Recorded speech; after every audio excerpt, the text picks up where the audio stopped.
خرڅ یې کړه څه تکلیف نشته دې خوشي شي او جریدې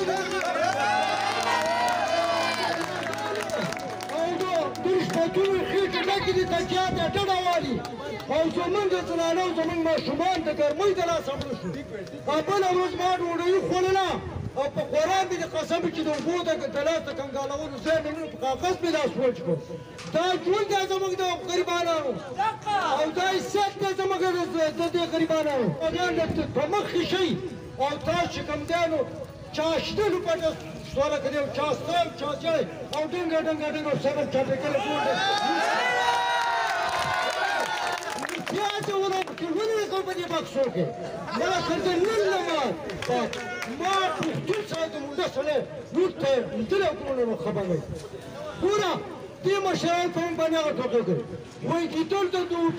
دوبي شینګي ته ولوېده وایي کیدل دا سوچ وکړه چې یا الله ته خو تېر شي شومه او زوار باندې چې ځوان ګور څه کوي وایي کیدل روان شو په یوه لارې وایي کارغه مخې له ورغی وایي کارغه ورته ماما وویل دا څه کوې ویل خوریا اوس مې لباس بدل کړ ډېرې بدې چارې مې وکړې حج له روان یم ویل ماما چې ته دې څه خلک ویل څوم ته ساتمه چې ورغی چرګو له مخې له ویل ماما دا دې څه وکړو ویل خوریا ډېرې بدې چارې مې وکړې اوس مې لباس بدل کړ حج له روان یم په یو ځای کې شپه شوه غار ته ننوته چې څوک غار ته ورته ننوت څوک مړه نه کړي کله به ته څوکیداري کوې کله به زه وایي کیدل ورته وویل چې خورۍ نو زه اوده کېږم او تاسو کارغه ورته وویل چې نه زه اوده کېږم نو وایي چې کارغه یخ دی او کیدل لږ سترګه ورګورې وایي خوریا یوه کیسه راته وکړه چې څنګه وایي چې په تاسو کې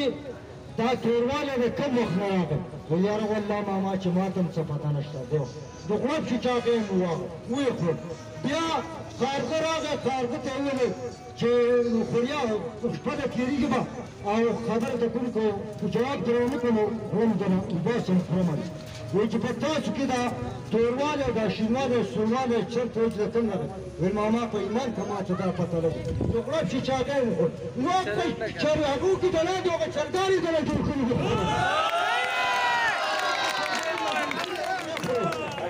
موږ د خپل حق نه پوښ کوو خدمت هم زموږ دا زموږ بچي دي زموږ وشلې دي د اوبو درک نه وي چې د ماشومان غر که دا موږ خو نارینه به بیا هم راوځو خپل نور څه مسلې ځان له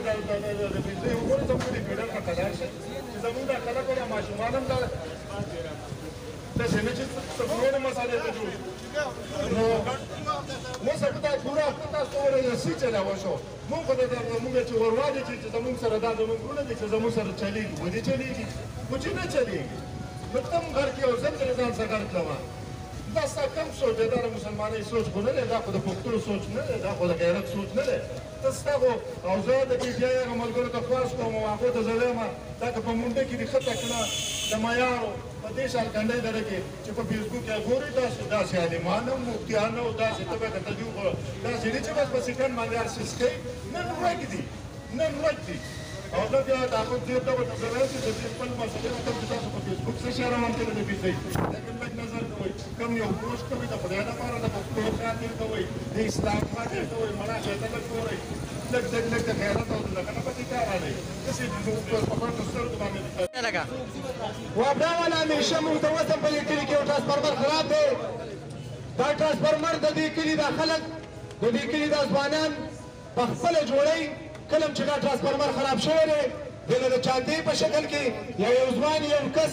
دغه له روپۍ راوالي دا ټرانسفارمر یې زموږ جوړې کړي خو د وابدا دغه خلک دغه ټرانسفارمرو ته نه دي وزګار دغه موږ له نه جوړوي نه راله تارونه جوړوي او نه زموږ سره دلته ډیوټیانې کوي دغه د وابدا خلکو ته موږ دا وایو چې دلته به موږ سم په سمه ډیوټي کوئ او موږ له به دا د بجلۍ دا کومه مسله چې ده دا به راله حل کوئ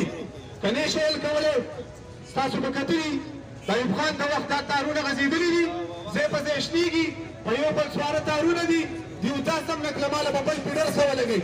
دغه اعلی چارواکو ته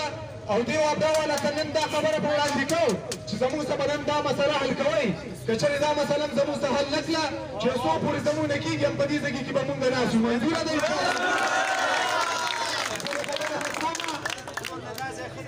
بله خبره ختمومه خو دا ویل یو څو چغې وم د هغې جواب راله راکوئ وابدا وابدا وابدا موجوده حکومت